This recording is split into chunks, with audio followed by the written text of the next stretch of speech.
Hello friends, नमस्कार दोस्तों। Again hello जी सनम, हम आ गए फिर आज दिल लेके। सामने चाइना दिख रहा है, एक दिन चाइना भी जाऊंगा। अभी वैसे चाइना में ही हूँ, एक तरीके से मकाओ हांगकांग ये सब चाइना का ही पार्ट है। और ये चाय है, jasmine tea bag, jasmine tea. उस दिन मैंने पी थी, अच्छा है। मैंने गर्म पानी पीता हूँ सुबह उठ के, तो मैंने कहा ये डाल के देखता हूँ, अच्छा फ्लेवर था जैस्मिन टी का। यहाँ पर ना, ये थाईलैंड हो गया, ये साउथ एशियन कंट्री हो गई, यहाँ पर चीजें आपको ना बहुत अच्छी क्वालिटी की मिलती हैं। ऐसा नहीं कि घटिया मिलेंगी, सस्ती भी है तो बेकार मिलेंगी। एक तो घटिया और सस्ती तो बहुत कम मिलेंगी, पर जो भी क्वालिटी है ना, मतलब सस्ती आइटम भी लोगे तो वो ऐसी नहीं कि बिल्कुल ही घटिया आपको बस बेवकूफ बना दिया, ऐसा नहीं होता है। मतलब मेरा भी ये तक ऐसा एक्सपीरियंस रहा है। मैं पिछले काफी टाइम से यहाँ साउथ एशियन कंट्री में घूम रहा हूँ। तो आज क्या बात करें। बहुत जबरदस्त मौसम हो रहा है, दिखाऊं आपको। अभी बारिश हो रही थी थोड़ी देर पहले, बहुत ही जबरदस्त मौसम है। अभी थोड़ी देर पहले बारिश हो रही थी, पूरा फोग हो गया था। और यहाँ क्या होता है, 5 मिनट में मौसम बदल जाता है। अभी धूप निकल रही थी, फिर एकदम फोग हो गई, बारिश होने लग गई, और एकदम अब बारिश गायब हो गई, और अभी आप देख लो आपके सामने है वेदर। यार ये मैंने छेड़ तो दिया है, सेट होगा, गिर ना जाए यार। इसको बैकअप देना बहुत जरूरी है। बैकअप दे दिया मैंने, कोई टेंशन की बात नहीं है, अब नहीं गिरेगा। पर पर्दा आएगा मेरे मुंह पे? नहीं आएगा ना, पर्दा थोड़ी आ रहा है। थोड़ा सा इसको पीछे कर देता हूँ। हाँ जी। तो अभी थोड़े दिन पहले किसी ने मेरे से पूछा कि मजाक लाइव के दौरान, कि अगर कोई मजाक उड़ाए तो क्या करे। मेरे एक मित्र थे जो पानी की इंडस्ट्री में मिले थे मुझसे, और मुझसे उम्र में काफ़ी बड़े हैं, मतलब काफ़ी, मतलब 5-6 साल बड़े होंगे। उन्होंने, मैंने पानी के काम में ना बहुत ज़्यादा परेशानी थी। पानी का काम कौन सा, पैकेज ड्रिंकिंग वाटर जो 20 लीटर के जार सप्लाई होते हैं घरों में, ऑफिस में। वो काम ऐसा है कि अगर आप फैक्ट्री के मालिक भी हो, या आपका एक अच्छा खासा बिजनेस भी है, एक किसी ऑफिस में काम करने वाला प्यून भी बोलेगा पानी नहीं आया भाई साहब, मैं पानी बंद करवा दूंगा आपका, आप पानी नहीं आया। कोई गार्ड फोन कर रहा है, मैनेजर फोन कर रहा है, शिकायतें लगा रहे हैं, डांट रहे हैं, मतलब उसमें इज्जत नहीं है। क्यों इज्जत नहीं है? क्योंकि पानी एक एसेंशियल सर्विस में आता है। भाई अगर मैंने कॉफी चाय के प्रीमिक्स सप्लाई करने का भी बिजनेस किया, उसमें क्या है कि कोई ये नहीं कह सकता कि अरे यार वो आपकी कॉफी खत्म हो रही है, आपने भेजी नहीं, लेट हो गया है, हम मर रहे हैं यहाँ पे, ऐसा कुछ नहीं बोलेंगे। कहेंगे कि भेजो, हमने कॉफी नहीं पी है या चाय नहीं पी है। पर पानी खत्म हो जाए तो आदमी कहेगा यार पानी नहीं मिल रहा है। तो एक मामूली एम्प्लॉय भी अपने सीनियर को जाके बोलता है अरे सर पानी नहीं है, मैं कैसे काम करूंगा, उसको बहाना मिल जाता है। और पानी वैसे भी जरूरी चीज है, तो उसमें कोई रिस्पेक्ट नहीं थी। कभी कभी बहुत बुरा लगता था कि कोई, आप चला रहे हो फैक्ट्री, आपके पास 20 लोगों का स्टाफ है, और एक कहीं पर सिक्योरिटी गार्ड फोन करके आपको बोल रहा है पानी नहीं आया अभी तक। पानी कैसे नहीं आया? अभी मैं आपका साहब को बोल के पानी बंद करवा दूंगा आपका, ये हो रहा है वो हो रहा है, ऐसे। मतलब सोचो कि उस बिजनेस के अंदर हमें गार्ड तक को रिश्वत देनी पड़ती थी कि भाई, क्योंकि गार्ड देखता है ना पानी खत्म हो रहा है नहीं हो रहा, तो वो जरा मेंटेन करके रखे। रिश्वत इस बात की देनी पड़ती थी कि पानी खत्म होने से पहले हमें फोन कर दे, ताकि भाई कॉन्ट्रैक्ट ना टूटे। ये बड़ा उसमें कभी कभी बड़ा बुरा लगता था। एक बार ऐसा हुआ कि एसबीआई बैंक में मैं एसबीआई बैंक में हमारा पानी लगा, मैनेजर ने डायरेक्ट फोन किया, नया बैंक खुला था वैशाली के अंदर, बड़ी बड़ी हवाबाजी, अरे हमारा बैंक है, ये है वो है, इतना स्टाफ आएगा, आपका तो इतना पानी बढ़ जाएगा, आप फ्री में मशीन लगा दो। सोचो, हम 15-20 रुपए का बॉटल बेचने के बावजूद फ्री में वेंडिंग मशीन जो होती है, डिस्पेंसर जो होता है, वो देना पड़ता था फ्री में।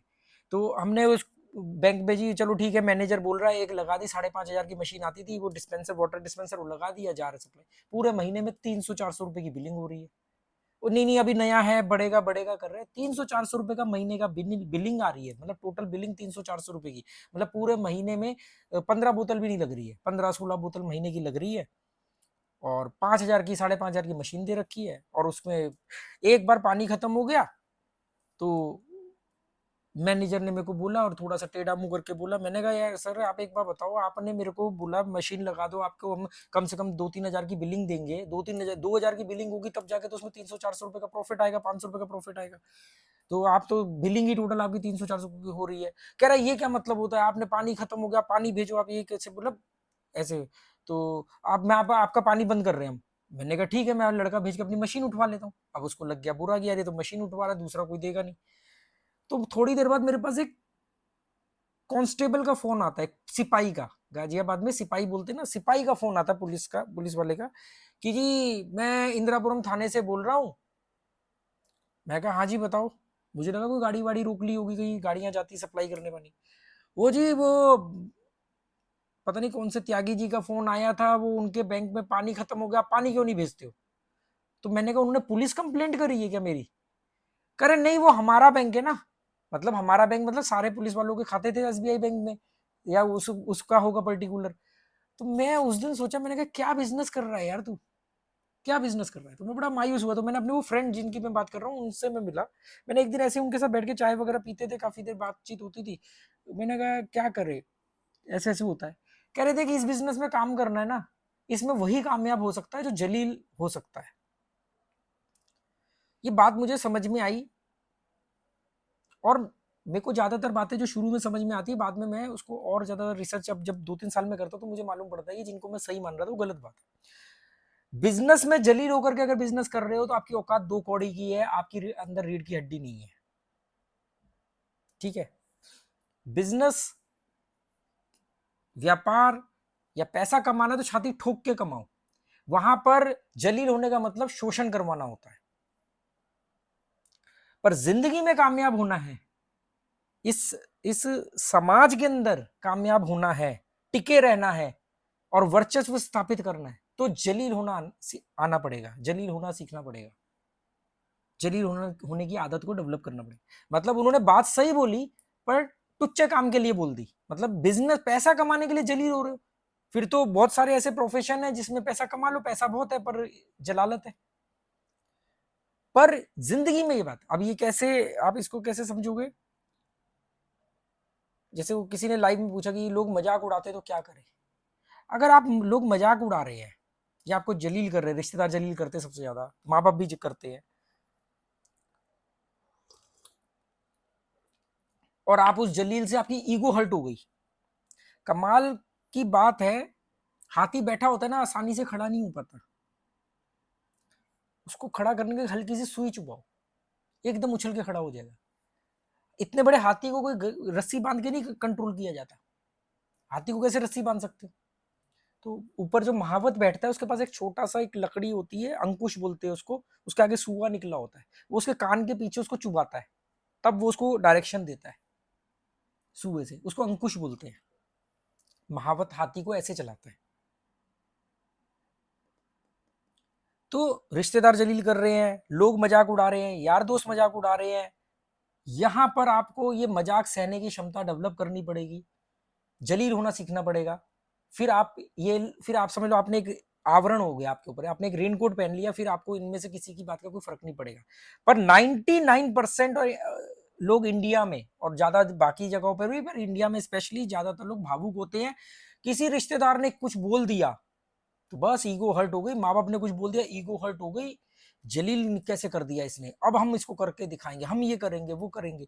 वो क्या करते हैं, वो उनके ट्रैप में फंस जाते हैं और उनको साबित करने के चक्कर में लग जाते हैं। मैं कह रहा हूं कि जलील होना सीखो, अपने गुस्से को पालो, पालो, और उसको, अपनी नाराजगी को पालो, उसको खुराक दो, पर उससे जो ऊर्जा जनरेट होगी उसको सकारात्मक वे में यूज करो। अगर किसी रिश्तेदार ने आपको आपकी औकात याद दिला दी, जलील कर दिया, और आप उस रिश्तेदार से बदला लेने लग गए, उस दोस्त से बदला लेने लग गए, या माँ बाप को साबित करने लग गए, तो आप बहुत छोटी सोच के इंसान हो, संकुचित मानसिकता। दुनिया में 8 अरब की आबादी है, आप कहाँ 10-20-50 लोगों के पीछे पड़ जाओगे और इन्हीं के इर्द गिर्द जिंदगी जीते रहोगे। तो मैक्सिमम लोग यही करते हैं, इन्हीं 50 लोगों को जलील करना, इन्हीं 50 से जलील हुए, इन्हीं 50 को साबित करना, इन्हीं सब में लगे रहते हैं। मेरे एक रिश्तेदार ने, मेरे कजन ने बहुत साल पहले मुझे एक बात बताई कि मैं एक बार अपनी ससुराल में गया, मेरे बच्चे, वहां फंक्शन था कोई, बच्चे बार बार कोल्ड ड्रिंक पी रहे थे, जैसे घर में फंक्शन होता है छोटा मोटा पार्टी टाइप का। तो वो मेरी ना सास ने या पता नहीं किसी ने टोक दिया बच्चों को कि अरे कितनी कोल्ड ड्रिंक पीते, मुझे बुरा लग गया। मैं कहा फिर? कह रहा फिर मैंने अपने घर के ऊपर एक लेंटर डाल के कमरा बनाया, एक फ्लोर बढ़ाया, मैंने उसका जागरण किया, जबरदस्ती जानबूझ करके जागरण किया मतलब, और उनको बुलाया और मैंने कहा खुली कोल्ड ड्रिंक के पियो। मैंने कहा तू तो बड़ा हल्का आदमी है, तुझे तो ट्रैप में लाना बहुत आसान है, तेरा तो नाश किसी को करने की जरूरत ही नहीं, तू तो खुद ही अपना नाश कर देगा। मैंने कहा एक 20 रुपए की कोल्ड ड्रिंक, उस समय तो शायद 10 रुपए की होगी, उस कोल्ड ड्रिंक को लेके, और एक घरेलू औरत, शायद उसमें बुद्धि भी ना हो या मालूम नहीं, उसकी एक छोटे से कटाक्ष को लेकर के तूने अपना 50,000 रुपए खर्च कर डाला। तू वैसे फंक्शन करता, बात अलग थी, ये रीजन तो बड़ी बेवकूफी। यही मैं कह रहा हूँ कि आप लोग इस ट्रैप में फंस जाओगे। रिश्तेदार ने कैसे बोला, मुझे दोस्तों को साबित करना है, अपने गली मोहल्ले में साबित करना है, अपने 50 लोग 100 लोगों में साबित करना है, इनमें मत पड़ो। जलील हो इनसे, पर उसका असर मत आने दो, उसको पॉजिटिव वे में यूज करो। आपको क्या लगता है मुझे नहीं जलील किया होगा? या आज आज तो जैसे जैसे मैं जिंदगी ये जी रहा हूं, मेरे को तो लोग और ज्यादा जलील कर रहे हैं। अब जान पहचान वालों की तो बोलती बंद हो गई, अनजान लोग बहुत जलील कर रहे हैं। अगर ऐसे में 1-to-1 फाइट लड़ने लग गया, जैसे मेरे को किसी ने बोला कि वो औरत प्लास्टिक फेंक रही है पानी में, तो आप उसको जाके लड़ो, उससे डांटो। अरे भाई, एक औरत से लड़के एक औरत को रोक दूंगा, बाकी दुनिया का क्या करूंगा? आप एक से एक 1-to-1 नहीं लड़ सकते। दुनिया में 8 अरब की आबादी है। आप कुछ ऐसा कर सकते हो जिससे मैसेज 50 लोगों को जा सकता है, 500 लोगों को जा सकता है।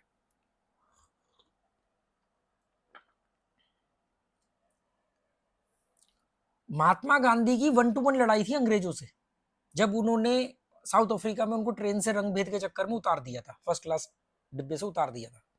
तो उन्होंने कहा यार अब मैं इन लोगों को नहीं छोड़ूंगा, इनको सबक सिखाऊंगा, ये करूंगा करूंगा। वो पर्सनल था, 1-to-1 था।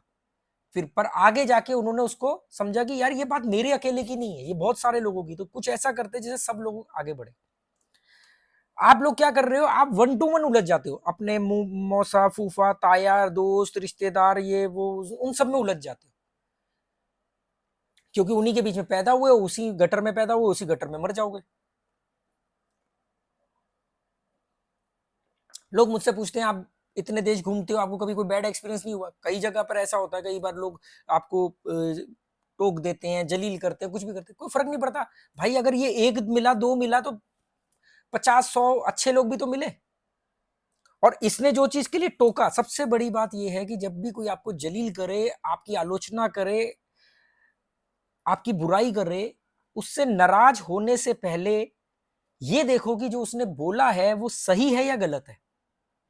सही है या गलत है? अगर सही है तो उससे नाराज होने का फायदा क्या? फिर तो उसको थैंक यू बोलना चाहिए। जैसे मेरे को बहुत साल पहले मेरे एक दोस्त ने बोला, राकेश जी आपको ना अपनी नॉलेज का घमंड हो गया है। ये बहुत साल पुरानी बात है, गोवा शिफ्ट होने से 2-3 साल पुरानी बात है। मैंने इस बात को 2-3 दिन सोचा कि ये नहीं कि मैंने उसको मतलब बुरा मान गया कि इसने ऐसे कैसे बोल दिया, क्योंकि क्या होता था कि कोई भी बात चल रही है, उनके पास न्यूज के थ्रू इंफॉर्मेशन आ रही है, या जो सुन लिया दादा परदादाओं ने बोल दिया, मैं उसको करेक्ट करता था, हर बार वो उनको मुंह की खानी पड़ती थी। तो ये बात उन्होंने बोल दी। पर मैंने ये पाया 2-3 दिन जब इस बारे में सोचा, कि मैंने कहा उसकी बात काफी हद तक सही है, काफी हद तक सही है।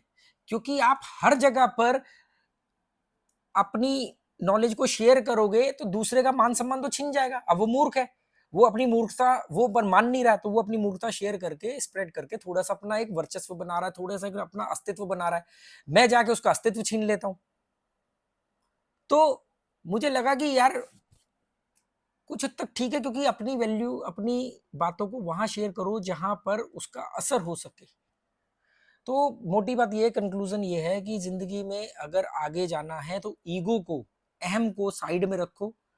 लोगों की बुराई, जो लोग आपकी बुराई कर दें, लोग आपका मजाक उड़ाए, आपको जलील करे, ताने मारे, कटाक्ष मारे, कुछ भी करे, उसको ऑब्जर्व करने की क्षमता डेवलप करो, उससे उसको पालो। अगर उसको इग्नोर करोगे तो जिंदगी भर जलील होते रहोगे, समाज में कभी इज्जत नहीं बना पाओगे। ये भी एक पंगा है।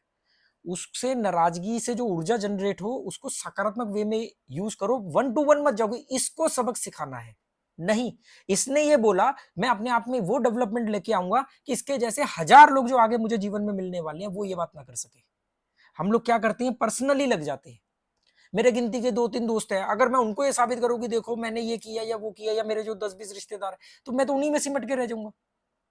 आज मुझे फर्क नहीं पड़ता वो मेरे बारे में क्या सोचते। और मुझे इस बात की बड़ी चिंता थी आज से कई साल पहले, कि जिस दिन मैं इस लेवल पर आऊंगा, या ऐसे जब इस सफर पे शुरू करूंगा, तो कहीं मैं भी उनको साबित करना, या उनको कटाक्ष मारना, या उनको वो करने में ना रह जाऊं, और उसी में उलझ के ना रह जाऊंगी, देखो मैंने कर दिखाया, देखो तुमने ऐसा बोला, ये मैं ना पड़ जाऊं। और मुझे बड़ी खुशी है कि मैं ऐसा नहीं हूँ। आज भी मैं उनको जलील करता हूँ, पर इसलिए जलील करता हूँ, इसलिए टोकता हूँ क्योंकि वो मेरे दोस्त हैं और वो जो भी चीज़ गलत करते हैं मुझे दिखता है। मैं इस बात की परवाह किए बगैर कि वो क्या सोचेंगे, मैं उनको बोलता हूँ नहीं ये आपने गलत किया। उनको बुरा लगता है कई बार, वो उनकी मर्ज़ी है। बाकी समझदार हैं शायद, इसीलिए मेरे साथ है अभी भी। Okay, good bye, thank you.